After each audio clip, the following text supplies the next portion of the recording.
என்று சொன்னாள்.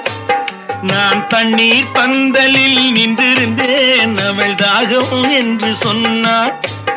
நான் தன்னன் தனியாய் நின்றிருந்தேன், அவள் மோகம் என்று சொன்னாள்.